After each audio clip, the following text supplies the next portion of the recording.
strobe lights and fancy dancers and entertainment.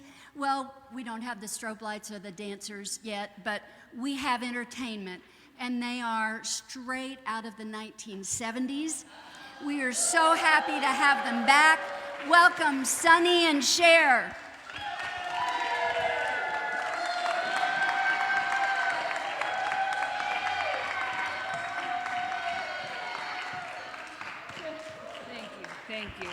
Thank you so much. Thank you. All right. It's so good to be here. I don't know about you, Sonny. Oh, boy. But we had a flight. We got here just in time. We're so glad to be here. Sonny, I hear somebody paid $1,000 for us to come back here in concert. We better give them a good show. Well, we try to raise it for the church because we love you. All right. So we did a little mashup for you today, but because we love you, we believe in what you're doing. We want to personalize this for you folks right here in Oak Lawn. A couple of our #1 hits, personalized just for you.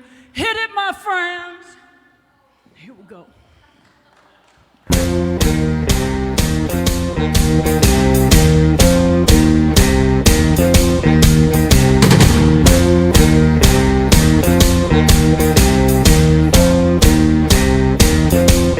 The beat goes on, and the church goes on. Gather round, we got something to say.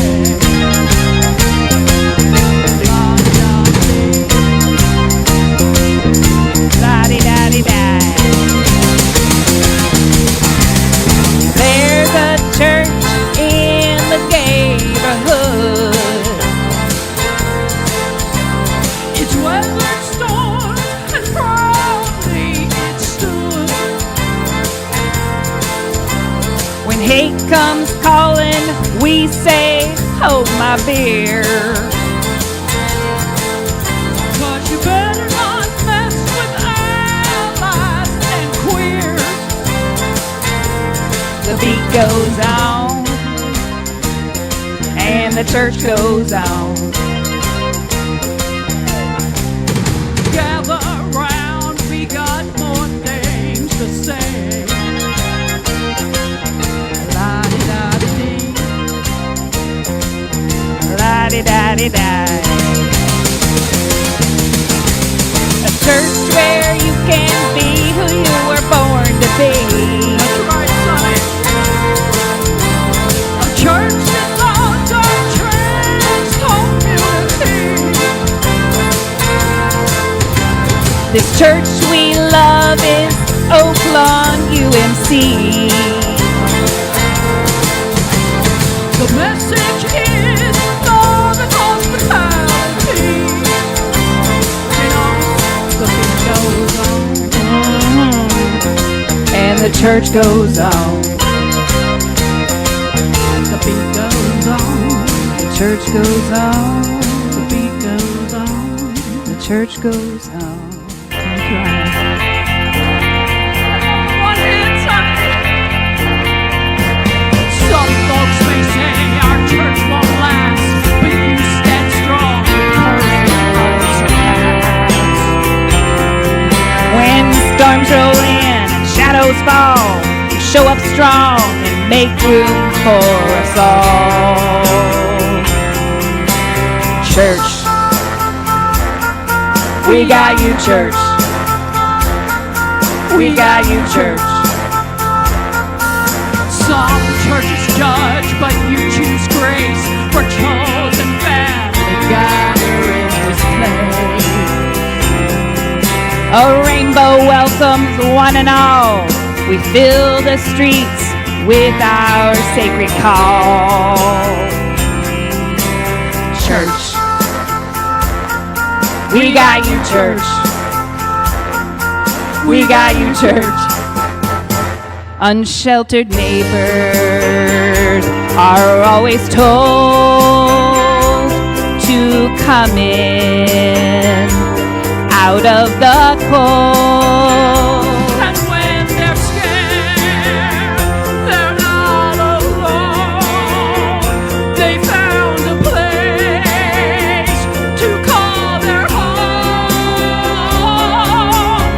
Haters say you won't fit in, not welcome here, and not a citizen. But Jesus crossed the borders too, and he protects and loves and fights for you. Church. We got you, church. We got you, church.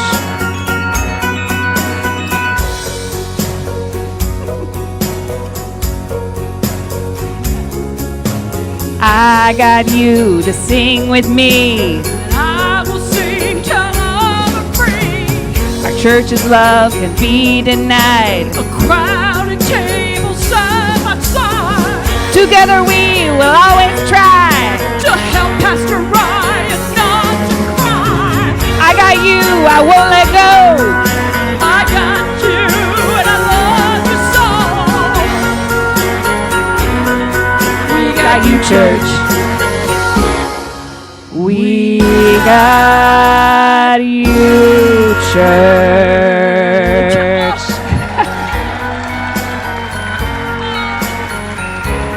We got you, church. We got you, church. We got you, church. We We got you, church.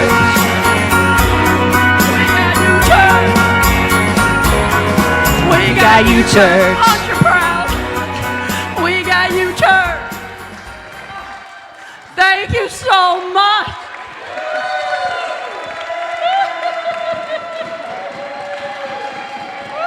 Woo!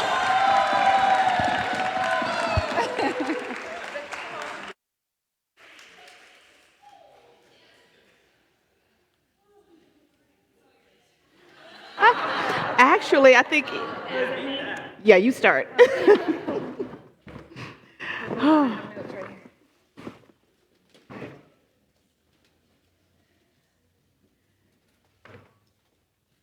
Welcome to our Charge Conference, everyone. It's a joy to have you here. Thank you for being here to learn about the business of the church. And as we begin today, I want to invite you to good and loving God. We are humbled by your love in this place. We are humbled by the gift of ministry that we have been entrusted with. God, fill this place with your Spirit today, that as we look at the work of ministry for the coming year, we will be inspired. We will breathe together the breath that is yours to breathe into life all that you have before us, the work that you have for us to do. We give you thanks and we love you. Amen.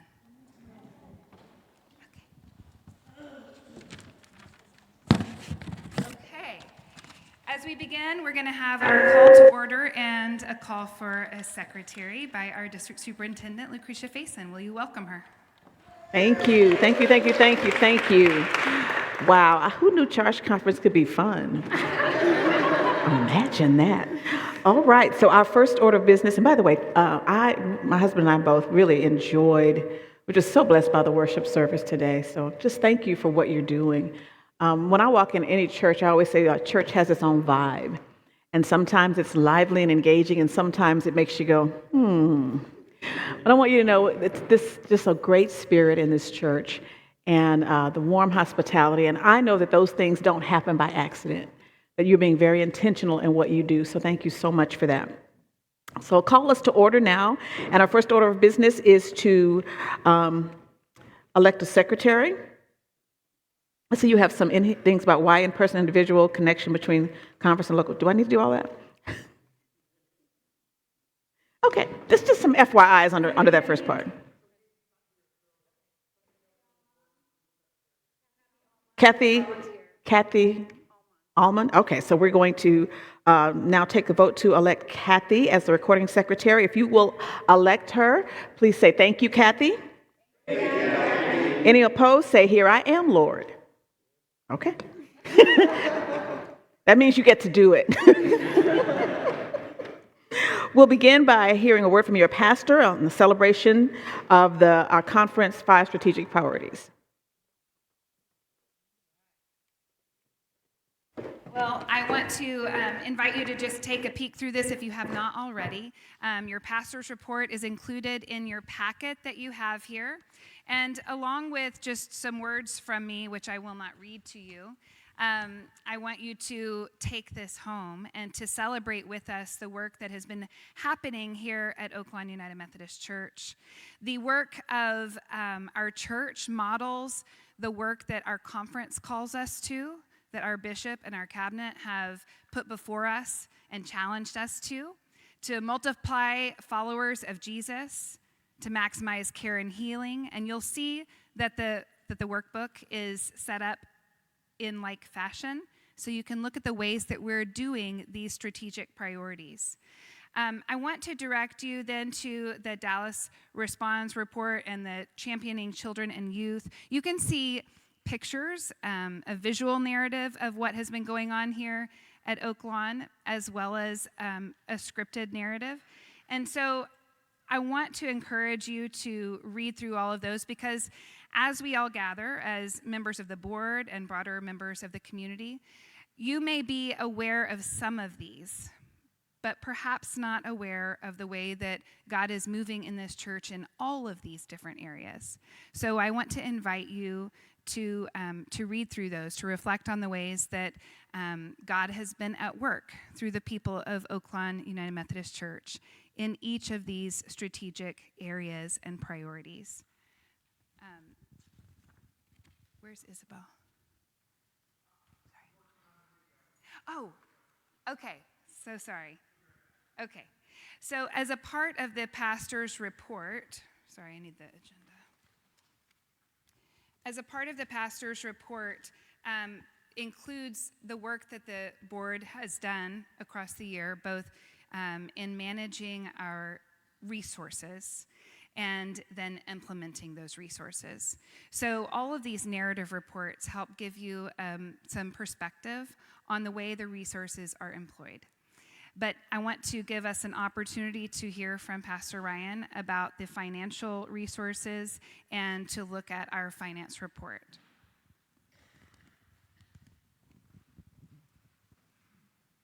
Hey, friends.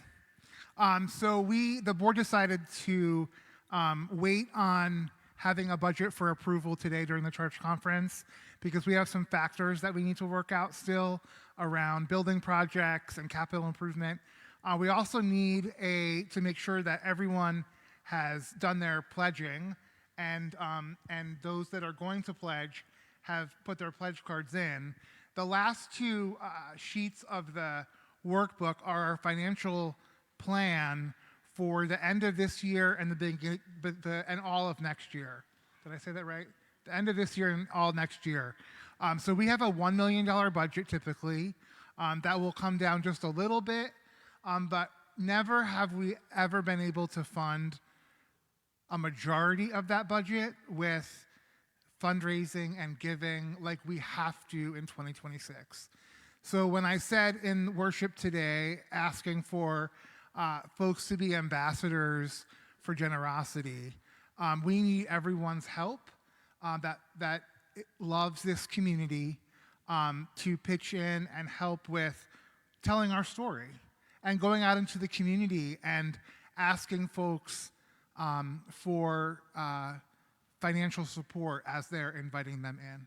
And so we have a lot of really great ways to do that, but it's something that we've never embarked on in this manner before, and so it's going to take a lot of hard work. The board did pass a continuing resolution to allow our bills to get paid and our staff to get paid through the time that we have a new budget. So thank you. If you have questions or if you want to be an ambassador, it's those of you that have taken the training, I think it's a good training, it's motivating and helpful. So, and Pastor Isabel's back now. All right. So as you look through this report, I want to invite you to give thanks to God for the incredible ways that God is at work here. And one of the ways that God is at work is in the calling of people to ministry.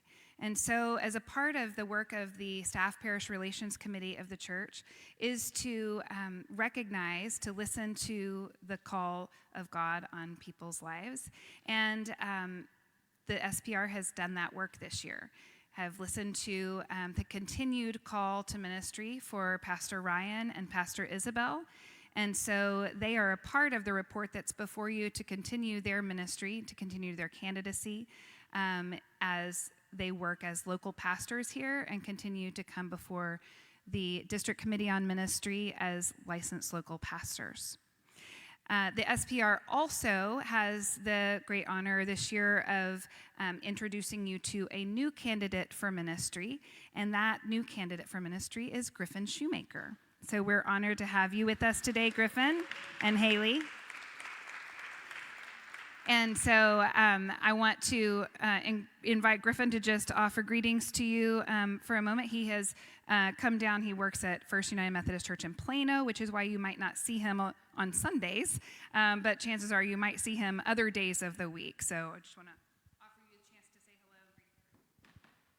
Okay.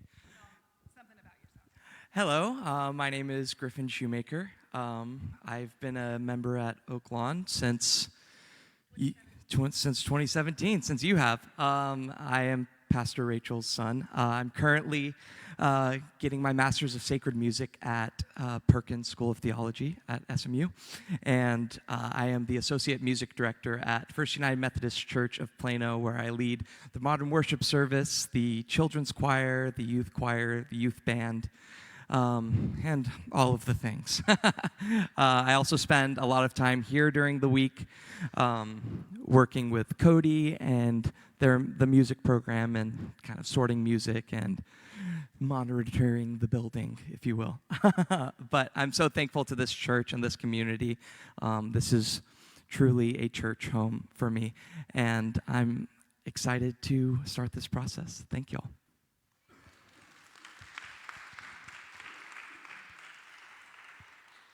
Isabel, are you flexible to come up here for a moment? All right, you've already heard from Isabel today in a really powerful way, and we give thanks to God for her continued ministry and for her work as a licensed local pastor and for her process. But as a part of her process, it also involves education, and so will you share with us a little bit about where you are with your education? Yes, I am so excited because this is my last year in the seminary, so I'm graduating next year, so I'm almost done. And it has been quite an adventure. So grateful for your support, for everything that you have done for me and teach me too, and walking with me in the journey. And it's an honor to walk with you too in this journey of Oakland and Gracia Viva, this new creation, this new culture that we have built together as one. And also I've been attending I attended Viva La Church, where it was talking too about innovative ways in how to do ministry in a multicultural setting. So it was a delight to be able to attend that and to be able to bring those ideas here, which this is part of the new creation that we're planning for next year. So we are working on it. So it's been amazing. And also right now I am, like I said, in the last semester. I'm almost closing my MDiv, but also taking another classes at Perkins that are required for my ordination process. So I'm taking those at Perkins. It's been good to go back to a place that it was my job for a few years, and it's been quite an adventure too to see now my colleagues as my professors, but it's been great, and I am so grateful to be here. Wonderful, thank you. All right. And I also want to invite Pastor Ryan to share with us a little bit about his educational journey and things he's been up to, also on boards in service to the broader denomination as well. Hi again. So I take course of study. I'm a local pastor, and so I'm on the course of study track, which is the 25-year plan to ordination. And I attend a course of study at St. Paul's School of Theology in Kansas City, adjacent to the Church of the Resurrection. I'm taking 2 courses every quarter. They are quarters in that course of study. And I'm about 80% done. And then I'm contemplating how I will accomplish the advanced course of study, which is more like an internship or a CPE, which is working in the hospital as a chaplain, that sort of thing. So working through that, but have, in representing you in a variety of places, the Reconciling Ministries Network on their board, which is the quasi-general agency now around an inclusive church. Now that the harmful language has been removed from the discipline and regionalization has been ratified, which we celebrate here at Oak Lawn, we are working more on how we do intersectional justice and what that might look like and how that works. I also represent you with the Dallas Peace and Justice Center, which is a very local organization that helps support all things peace-related, whether that be war or nuclear proliferation or climate, and I'm very active with them. They actually are having their annual dinner here that Joni is catering on December 4th, so you're all invited. We will put that out there for you to join us. And then I serve alongside Reverend Rachel on Safe Spaces Lebanon, which is a complete joy. Awesome, thanks. All right. So I commend these candidates for ministry to your love and care, to your continued prayerful care over the course of their time of study and preparation for ordained ministry. And so I ask that you support them by saying amen. All right. The one additional person I want to lift up before I turn this over to our district superintendent for some time of devotional is Emerson. Emerson has been going through the work of a lay servant ministry and has completed the first level of certification in this process. And so we celebrate you, Emerson, and for the work that you're doing as a certified lay servant minister. Thank you. All right. Thank you for being here, and we're looking forward to sharing with what you have to share with us today. Do you have that?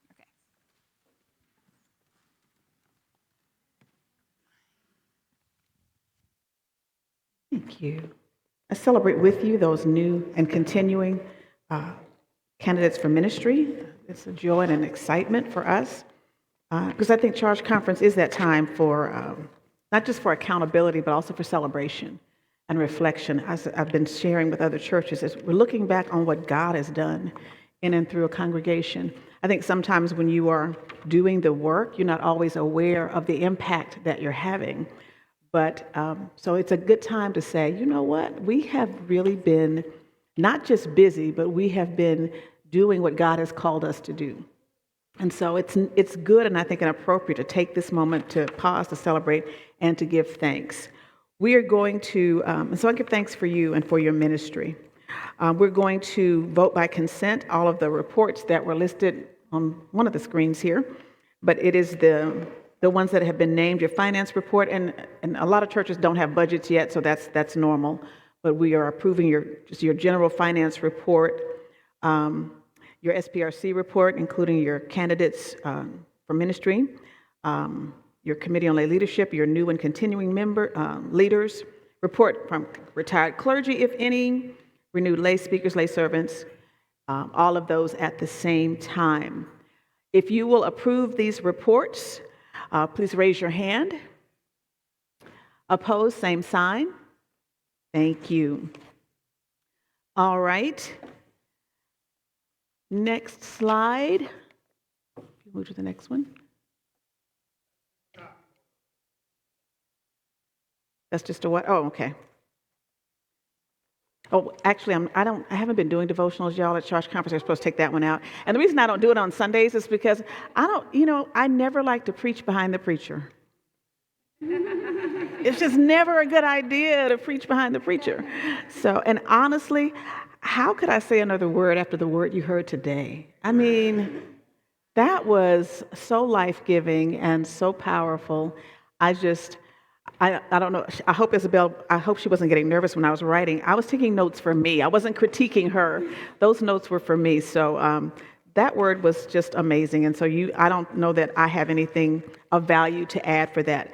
I do have quite a few things that are just for your information, so I'm going to kind of go through those. If you have any questions, you can definitely ask me that hopefully I can answer, but we also have conference personnel that can probably do a better job than I can. The first FYI, if you have the slide, is for the Compass Clergy Retirement. You have that one? Yes, no? Is that already in here? Up there, okay. So these are just FYI slides on how that's calculated and what the cost to your churches are, because it's changing effective January 1. So this is, again, just for your information, this is what the church pays, which includes the clergy contribution, but that does come from the clergy salary. The next slide will be the clergy part of that, the cost of clergy. Again, all of this, you're probably going, huh?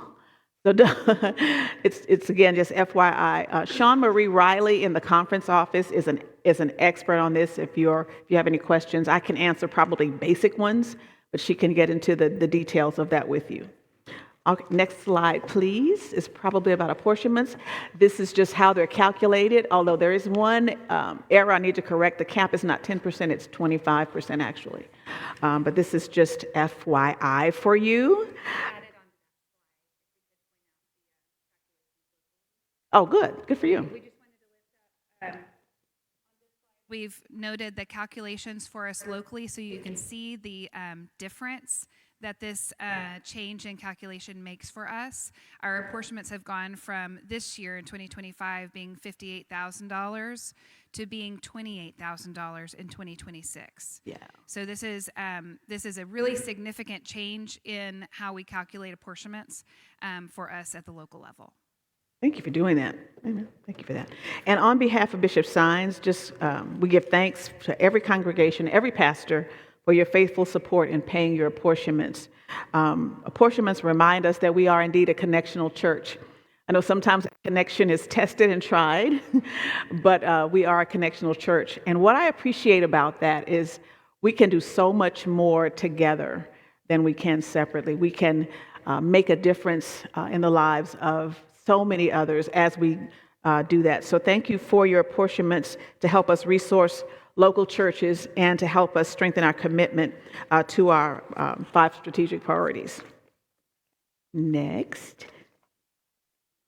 Okay, you have probably the QR codes. I see them in your, by the way, this is the coolest charge conference brochure I have ever seen in my new and short career I've ever seen. So I'm really impressed with it. So thank you. So there are several QR codes in here. I'll be talking a little bit more about some of them, but there are upcoming events. I'm glad you just pulled out the ones that were coming because some of the information had already passed. But one of the things that the bishop and cabinet are committed to is resourcing our congregations. And so I encourage you, when you see events or training that you think may be helpful, to try to send as many persons as you can. I also want to encourage you to give feedback. I've been saying this in our conferences. Your voice really does matter, and your responses are not going into a black hole. I absolutely promise you. One of the responses we've already received is, there's too much information.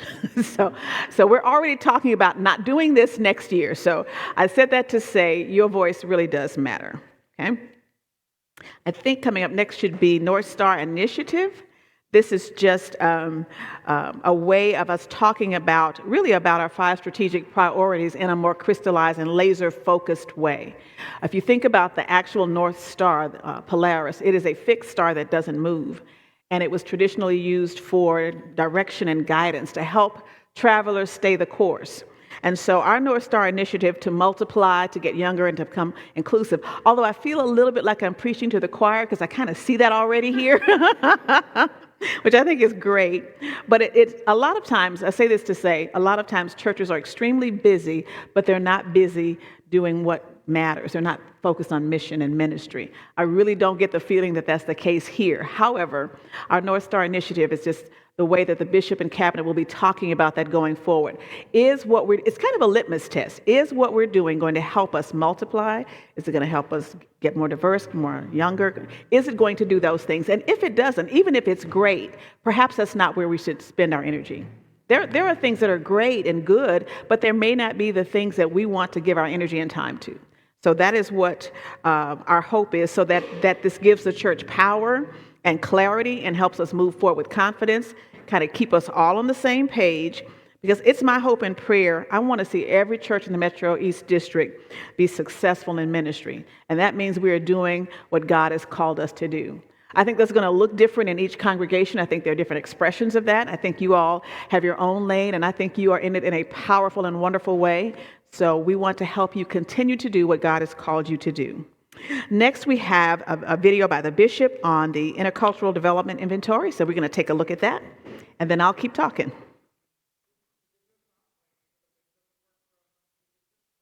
If it doesn't play, I'll just summarize it and keep going. Okay. Okay, no problem. I'll just say a word about it. He just kind of gives a 2-minute overview about the intercultural development inventory. The IDI is a tool that is being rolled out by district. We haven't started it in the Metro East District yet. There are 2 other districts that are doing it, but it is a tool to help us to reach one of our strategic priorities of pursuing and embracing diversity. And what this tool does, it begins with self-awareness. It's an inventory that helps us take a look at ourselves, because there's where we think we are and where we really are. And I've taken it twice, and it hurt my feelings. It did. I was a little offended because I wasn't where I thought I was. But you know what? That's okay. Because you've got to know where you are so that we know where to begin and how we begin to then build bridges across differences. We've got to be real about ourselves before we begin to interface with others in a very real way. So I appreciate it now. And then also, there are recommendations to things you can begin to do. Because while I'm very accepting and open, I haven't really adapted anything. That's where I was wavering in the adaptation part. How am I adapting in order to really get to know and engage people and others who are different from me, and differences of all kinds? So it's got me thinking about, what do I need to do? And so I just say that to encourage you to take this inventory when it comes to the Metro East. We'll probably start with the pastors and then begin to encourage laity to take it. Okay? I'm going to talk now about just a couple of the QR codes that are in your conference, church conference information. The lay leaders survey is coming in this coming year, and it's what we're calling quadmester metrics. Quadmester meaning every 4 months. It's to help each and every church reflect on their goals. We want to help you set goals that align with the strategic priorities. Bishop Sines is very strong on alignment, not in terms of everybody doing the same thing, but all of us being unified so that we can together make a real difference, and we're all on the same page, even if, again, that expression looks different in different settings. So the lay leader is going to take the lead in this survey in answering specific questions that will be sent out every 4 months to kind of help us see where you are, and then where it is you feel God is calling you to be. And what this is designed to do is to help you fill the gap. We want to close the gap between where you are and where you think God is leading you. Well, what is going to help you then close that gap? Because for every church, it's going to look different. So that's why we want this specific data.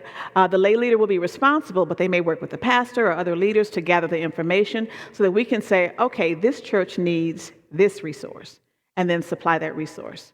So this is new, so help us out so we can see how this works. But the hope is to help you do everything that you believe God is calling you to do, to help you reach God's dream for this church.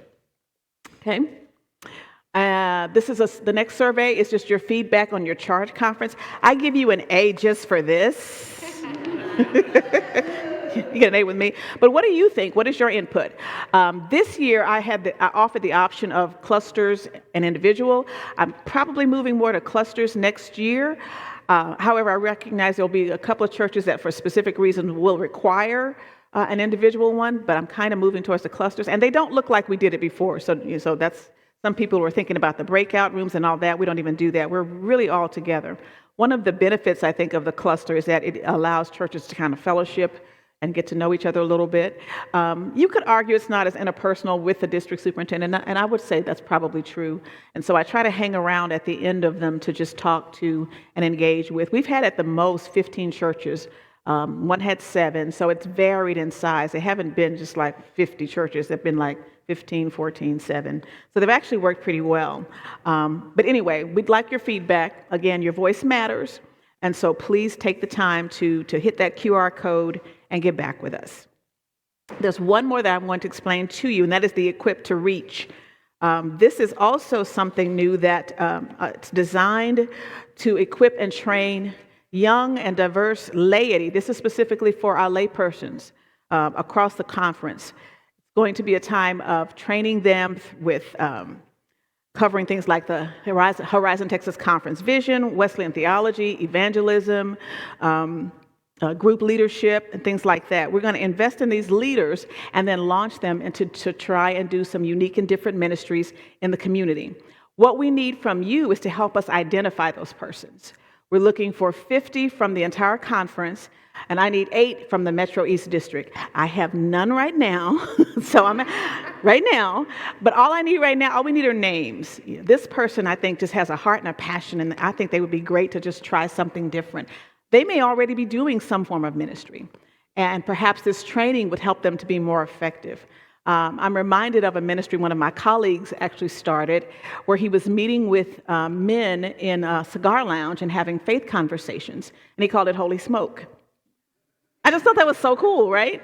And so specifically, we're looking for young persons, but they don't necessarily have to be. We want people who are passionate and just have a heart for people and just are maybe people-oriented, where they could go out in the community with some training and with some help, and let's just see what happens when we just try something. Can you believe we're trying something different? Can you believe it?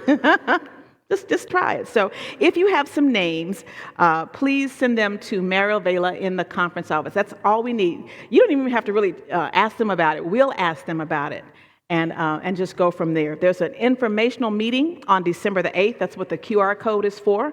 So if you'll scan that, if you can help me out, I have none. Amen. So just be my eyes, if you will, as the Lord puts someone on your heart. Do you have any questions? Because I'm a talker and I can talk. Yes, sir.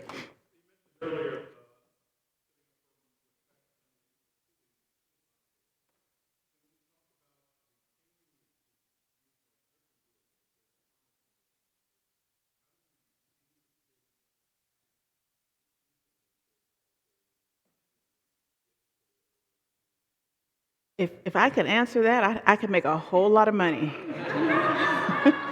And you know what's interesting? I had that question at another charge conference.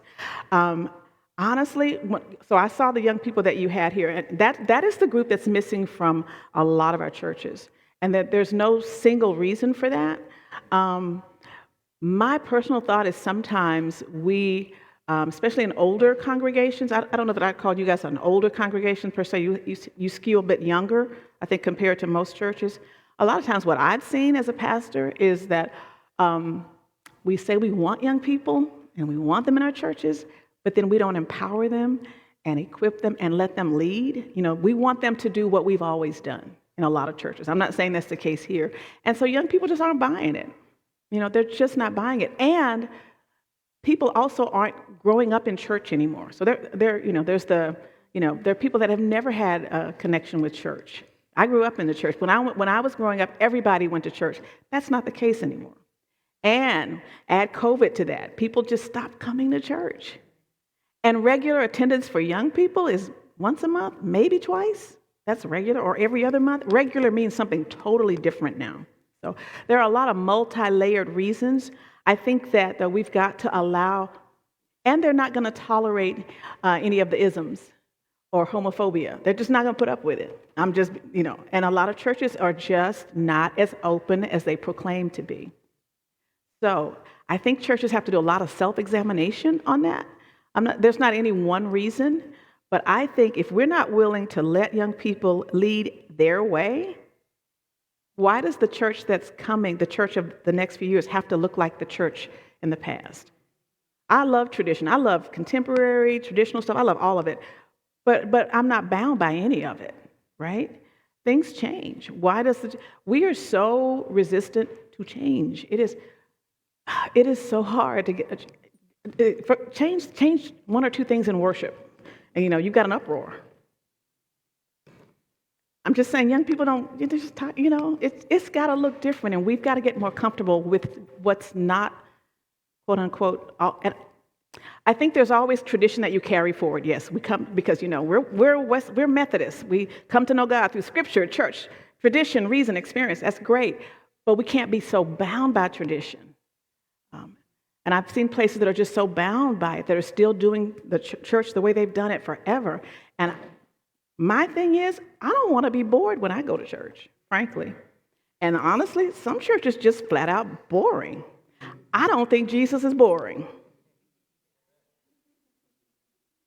You were going to say something. I skipped over two things. Oh, that's okay. Come on. And that might help with an additional answer to Bill's question. 3. So in your booklet, there are 2 things that I ran right over and forgot to do. There's more than that I ran right over, so Priscilla, get ready for the end, the praying part that I did for you. So if you turn to page 10, I did run right over our reading list. And so I want to bring us back to that. This is important for us to do collectively. If you look at that reading list, this page, if you haven't seen this before, I want to explain a little bit about what it is. Cher needs a booklet. Here you go. So if you look at this reading list on the far right column, you'll see a list of people who will be removed by charge conference action. There are 3 lines, 3 columns for that, because the far right column we're voting on today. The other 2 columns, the first year reading and the second year reading, these are your first and second times to see them as a charge conference. And what we're asking for is prayerful consideration of these names, but also careful consideration about who among these individuals you might know and might be able to draw back into the active life of the church. Because these are lists of people who we've lost contact with. And if we don't have a way to contact them and they are not active in the church for the course of 3 years, then we take this action in order to remove them from active membership. If they come back and they want to be reactivated, we will happily do that.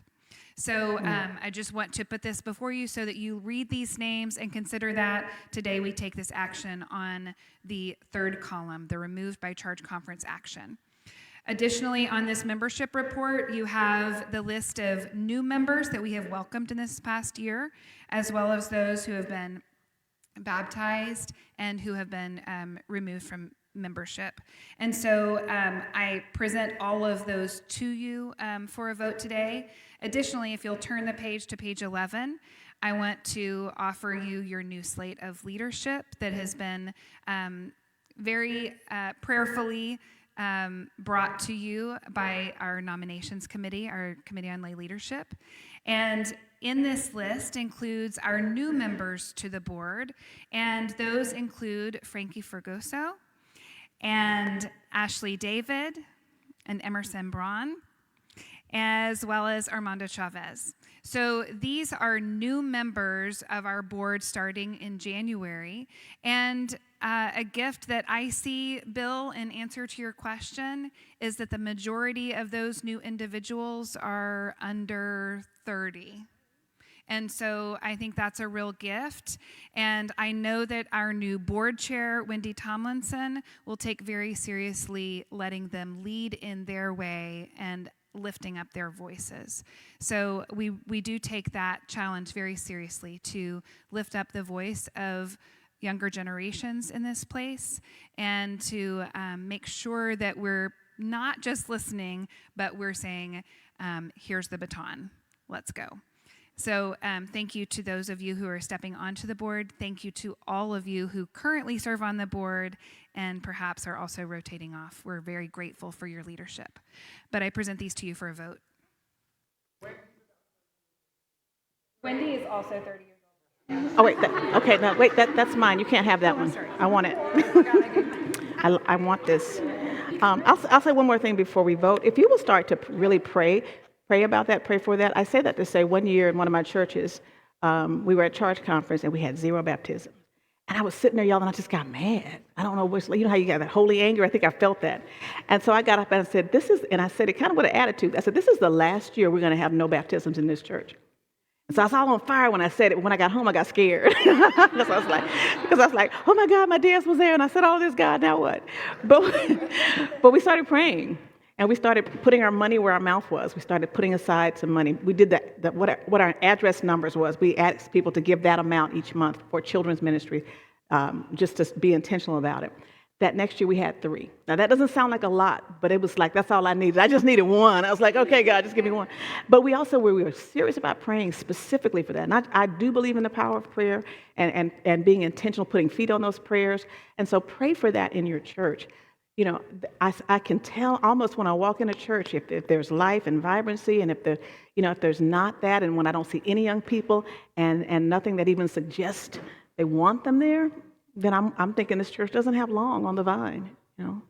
So it's something we have to be really intentional about. And there's no one answer, but if you start praying, God is a God that just begins to reveal and work in and through our prayers. And I believe that so strongly, and I've seen that happen. And I was so grateful that from that point on, we had baptisms. And I didn't know how it was going to happen. It would be getting late in the year. I was like, all right, God, you don't want to look bad, do you? Yeah.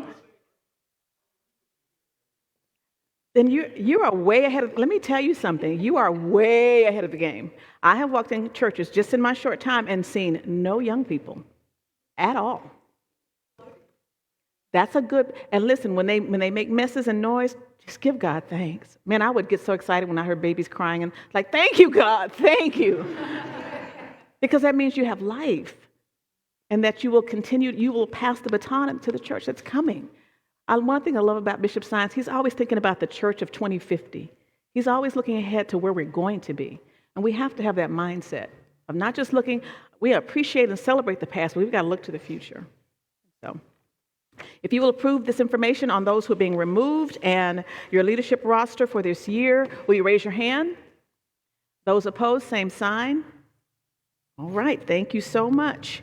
I think that is all that I have for you today. If there are any other questions, I'll hang around for a little bit to answer those. I want you to know and to affirm that you have an amazing pastor. Can you just give God thanks for your pastor? You have an amazing pastor. Yeah. And if you will continue to work with your pastor, and that doesn't mean you won't have bumps, that doesn't mean you'll always agree with everything, but there is a commitment to work with, then God will do great things in and through your ministry. Who is this lovely young lady? Oh, she's going to pray. Awesome. Well, thank you. Well, come on down.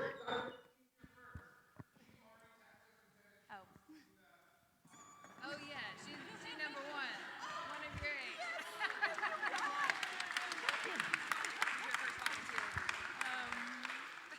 I need my phone. I have it on the phone.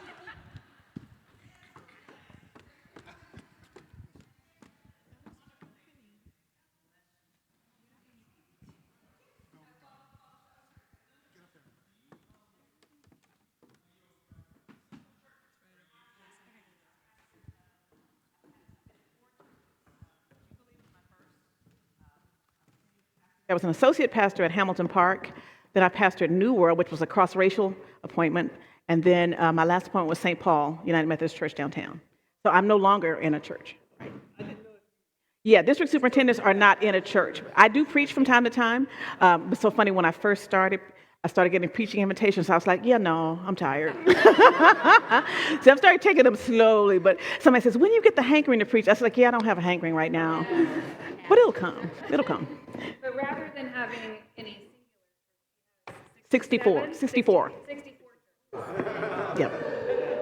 So I'm in a different church every Sunday. But I do love that, though. Yeah, I'm ready for charge conference season to be over, but other than that, I'm good. It's a lot of babies. I want to, before Priscilla offers prayer, and since that's fourth today, I want to say a special word of thank you to our translators, and especially to Pastor Ryan and Pastor Isabel for preparing the reports that you've received and preparing the booklet that you've received. It's definitely a labor of love and a lot packed into that.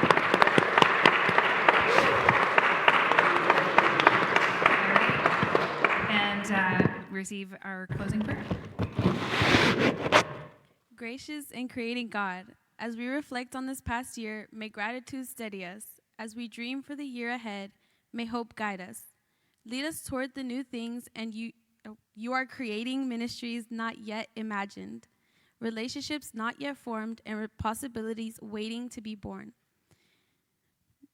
As we go forth, make this time holy, purposeful, and filled with your joy. We end this charge conference in your name, ready for the new creation you are shaping in us. Amen.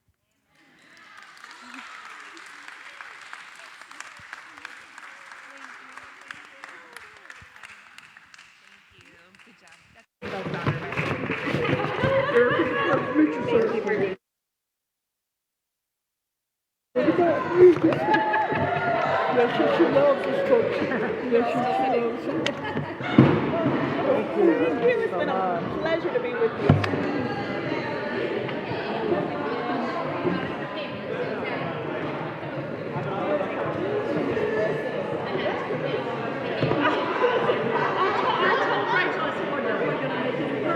I don't know what kind of impression.